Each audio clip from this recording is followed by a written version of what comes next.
Hi, everyone, and welcome to a very special edition of Human Centered. My name is Nick Brunker, a Group Director of Experience Strategy, and your host for the show.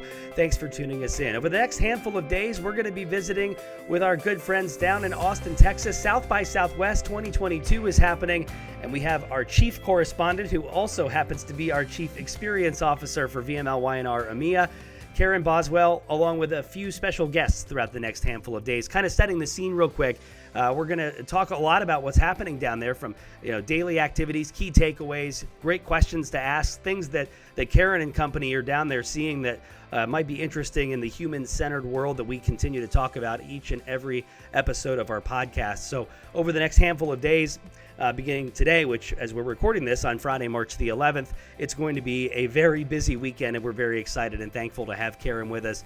And Karen, I think it's first and foremost great to have you on this side of the pond. Welcome to the US of A. How are things? It's so good to be here and amazing to be back chatting with you again, Nick. Do you know what? I've missed being able to come over this side of the world. So I honestly feel really, really privileged to not just be at South by Southwest, but also just to be able to connect with some friends for the first time in a really long time. So super happy. And we mentioned that every episode that we're going to do over the next handful of days, you have a special guest. And I know today's special guest is Amanda Farmer, Chief Client Officer for the Pharm. Why don't we let Amanda chime in and just give us a quick intro of her, and then we'll circle back and ask her some questions at the end as well. Hi, Amanda.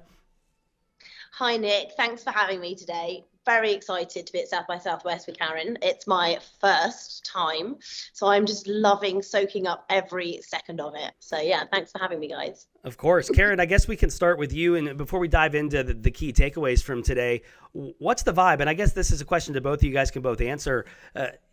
This has been a weird couple of years, and obviously live events of this nature and of this magnitude have changed a lot, I would imagine, since maybe 2 or 3 years ago when they were being held on a regular basis.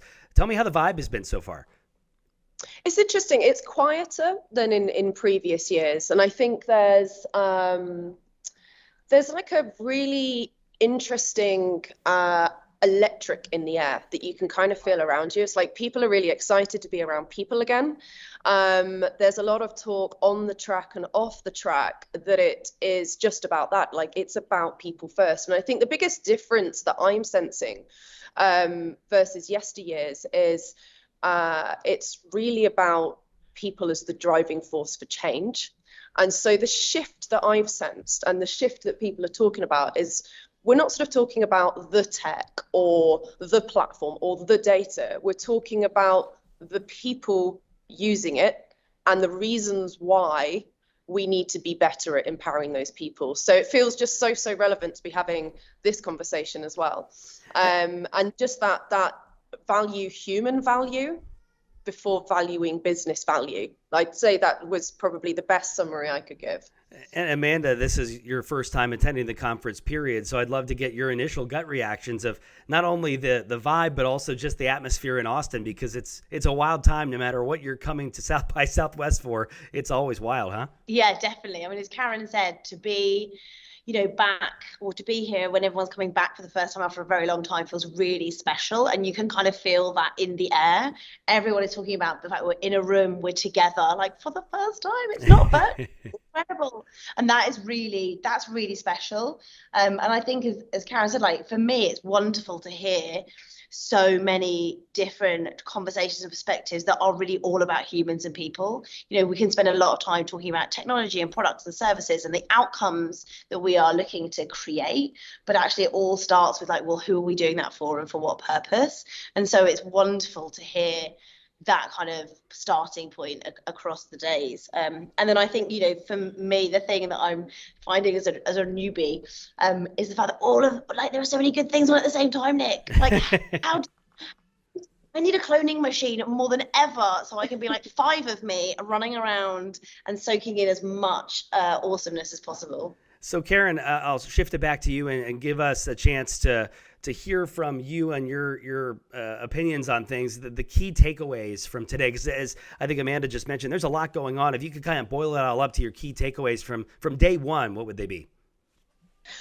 So yeah, there's been a few, and I'm the same. It's like, how many of these can we squeeze in? So I think I'm going to start with my favorite sort of takeaway, and I'm a bit of a data geek, which some people will know about me.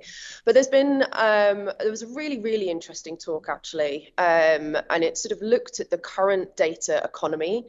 And how what we do next is affecting the next sort of 50 years of change, and a real kind of bubbling up of frustration around the constant monopolizing of people's attentions and not for the right reasons. And I think the sort of real kind of thing that came through was we need to be benefiting people and benefiting businesses. And how do we actually use data in the right way? How do we earn the right permissions? And again, like if we're going to monetize people's information, what on earth are we giving them that is of more value? And I think that's been super interesting, because we talk a lot about mass personalization, we talk a lot about growing businesses, and we don't talk enough about why we have the permission to get that data. So I'd say there's definitely kind of that sort of data, the person in personalization and what sits behind all of the data that we want to collect. I think the second kind of major takeout is the economies that we're building and rebuilding. It really needs to be people first by design, like a resounding kind of everybody sort of talking about the future of work, the future of cities, the future of health. And it's all very much about people first by design, which is amazing given my passion for human-centered transformation. And then there's a sort of a transparency and efficiency, and how those two things come together. And that's been quite an interesting one. A lot of people are talking about, whether it's a tech-enabled transparency. There's a lot of new acronyms this year, the DAOs and the NFTs, and people's talking about Web3 and all that. But actually, what it all comes down to, if I demystify all of the jargon, is about transparency and efficiency. How do we actually bring people into the decision-making process? And then the nice one actually to end on, sort of went to a design of everything talk this morning, and they did, to be fair, talk about pretty much everything. But this idea that our future of work and the future of schools they talked about was more about mindfulness and keeping people connected with nature. So there's a really nice uprising of what we've taken from the last challenging couple of years that just puts that sort of empathetic human first lens on things as well. So I hope that was a decent summary. Yeah, nothing happened down there today. It sounds like not a thing. It was a very quiet day. So I want to dig into something on the experience lens. I mean, when you think about all of those topics, there's a lot to digest and a lot to talk about. Thinking about the experience lens, what are you going to be talking to your peers and partners about as you report back, not just to the podcast here, but to all the others that we work with on a daily basis? What are you talking about with them? So there's a few X's in here. There's a few experiences that I'd like to touch on. I'm going to start with employee experience, actually, because employee experience definitely feels like it's much more of a conversation now. I think, we're all very aware of customer experience and how important that is. But actually, there's a new focus on, what is a business if it's not its people? And so my one thing on EX, employee experience, is how do we make employee experiences that are so intuitive that training is not actually required? And I was like, God, that's really good. That's a really good North Star ambition when we're thinking about it. Flow that works with the workflow, hence we call it workflow. So I thought that was really great. That's kind of like my one EX thing. And that kind of came out of the health track, actually. And I always kind of look at what's happening in health. I think it's interesting, because if you can design for people that are quite literally saving lives, then you can probably cross-track that to other industries. I think from a CX point of view, there was a big sort of talk around empathy-infused CRM. And I think CRM is interesting because it's often sort of treated as a channel, but it's actually kind of an everything. If we sort of, how we communicate with our customers, wherever, whenever, and that a lot of that goes back to sort of my opening point around the permissions and data. But I actually just think empathy is scaling, and businesses that will succeed in the future will need to be empathy first. It's not just about know me, it's not just about serve me, it's about understand me and why you have the permission to be in my life. And then I think there's an OX lens as well. So there's sort of an operational experience lens, and investment into real infrastructure that connects all the various single streams and technology enablers. Both a frustration and a conversation that's coming up. So I think I'm taking out of that, how do we encourage connectivity? We talk about building connected brands, and that's what we do from all of the different experience lenses. How do we work with our client partners to start bringing investment into the infrastructure that sits around what enables both EX and CX? So I think those would be my sort of 3 experience lenses. That's awesome. And I'd love to circle back to kind of do some things to close the show in a bit. But before we do that, I'd love to shift to Amanda and get your thoughts and hear some of the things that may have resonated with you throughout the day. Thanks, Nick. So I went to a really inspiring and interesting talk around digital acceleration and sort of tech-enabled patient. Again, sort of very interested to see what's going on in the health space. And I think for me, like with all the data points that we have, it made me really think about how much we really know about the people, the humans behind those, and actually their life experiences that they have had, and the impact that that has on how we show up for them in those moments. So how can we take that into account? We're designing products and tools and experiences and services. And I think that very much links to what Karen was just talking about, the empathy piece. Like if I don't understand that someone has had a particularly traumatic experience, as a patient with a doctor before, that may mean that actually they're not going to engage with a kind of Zoom visit, for example. Like how do you design? Can you take that into account? How do you design for that? And actually those level of specificity and nuance, like they're not data points that we currently collect and have. And I think, to provide meaningful experiences for humans, we need to know and probably understand even more about them to do that. So that definitely kind of resonated with me today. Was there a top tip or anything that you learned today in day one that you're going to be bringing back and trying to apply right away to the culture, to the team that I think we're all collectively trying to build at VMLY&R? Absolutely. And it very much links to that piece that resonated with me today. So actually, if we're going to kind of put an empathetic lens on really digging further, understanding our humans' life experiences to better serve them, then actually making sure that we're really continuing to build our teams to be as diverse as and reflect the communities that we serve. Because how else can we learn and understand those experiences if we don't have that within our teams? So that is absolutely something.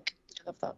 And would that be one thing that you would believe we should all really focus on from now on? Because it feels like that tends to be the theme, right? It's really just over indexing on human empathy, isn't it, right? I think absolutely. I think that's right. And I think that, we're on a journey as an industry, an advertising industry, around building out and attracting more diverse talent and becoming a more inclusive, accessible industry. But at the end of the day, we all need to do more and go further. And I think for me, it's kind of, I've got the bit between my teeth now, and I'm going to kind of be relentlessly focused on, okay, like where are we going? What schools are we going to? What universities? Like Karen and I are going to have a road show. We're going to go around. We're going to go and find like kind of the Sorry, we're going to do a road show. But like we have to work harder to find and bring fresh, exciting new talent into the industry, and for the right reasons as well. I think. Yeah. Like it's not just a tick box. It is about bringing all the people are to all that we do. That is exactly it. 100%. Amanda, thanks for being our first special guest of the weekend at South by Southwest. Karen, I'd love to kind of close the show and wrap things up for this first day, and we'll kind of make this a pattern if we can over the next handful. We'll see how it all plays out. The quote of the day, the question of the day, and the theme of the day. For day one, what was the quote of the day? The quote of the day for me was, I'm a big believer in doing less. We are buried in more. And that was from Jim McKelvey, who's the CEO and founder of Invisibly. I thought he was great. He talked a lot about data and why we have permissions. And he's doing some really cool disruptive stuff in that space, actually. So he's worth checking out. Love it. All right, Karen, how about the question of the day? What's behind that button? And it's, do you know, as soon as I heard that question, I was like, that is my question of the day. And I love that because you just don't know. It's so simple, but is an algorithm trying to monetize and control what content I'm consuming if I click this? Or am I going to get what I'm looking for and freedom of choice to kind of see what's on the other side? So I love that. What's behind that button? I feel like there's a whole separate keynote on its own, just with that. No doubt. It could probably be its own podcast. So I'll put that in my back pocket. Maybe we'll make that another one of our podcasts for Human Centered down the line. All right. How about the key theme of the day? So this is such a great note to end on, actually. And I think whether on stage, off stage, on track, off track, the resounding thing that I have been hearing explicitly and implicitly as well is that trust is all that matters when it comes to designing and creating experiences. And I think that is so, so important. And, you know, when we break that trust, you don't get it back. Like whether we're talking about an employee or a customer, or at least it's very, very hard and therefore often very expensive. So I think that's really key. Like trust is all that matters when it comes to designing and creating experiences. If you were able to look ahead to tomorrow and give us a bit of a preview, what are you looking forward to tomorrow if you've had a chance to scope it out just yet? So I'm actually going to be rolling my sleeves up and joining some workshops tomorrow. So I'm actually looking forward to learning some new frames and some new tools to unlock all these things that we're talking about. So I'll let you know what I learn. We will be checking in with you tomorrow. For those that are all around the social sphere, is there a good way to follow you while you're down at South by Southwest over the next few days? For sure. I haven't done a huge amount of tweeting today, but I am going to up my game. So you can find me on Twitter at Scarlet Geek. And of course, Nick, you'll be helping me share this wonderful podcast out. And there's been a lot of requests too. So, and if you're here, if anyone's here and you want to meet up for a frozen margarita, that seems to be the choice at the moment, then definitely DM me too. So at Scarlet Geek. All right, entering delta.com, looking for flights to Austin. Got it. All right. Well, we will talk to you tomorrow. Thanks again for the time, guys. Amanda, Karen, great. And Karen, we'll speak with you tomorrow night. Amazing. Thanks, Nick. And thank you so much for the time listening to Human Centered. We will be back again tomorrow, as we talked about, for more updates from South by Southwest 2022. To learn more about our CX practice and our approach to the work, you can check us out online at VMLY&R.com/CX. Thanks again for listening. We'll see you next time.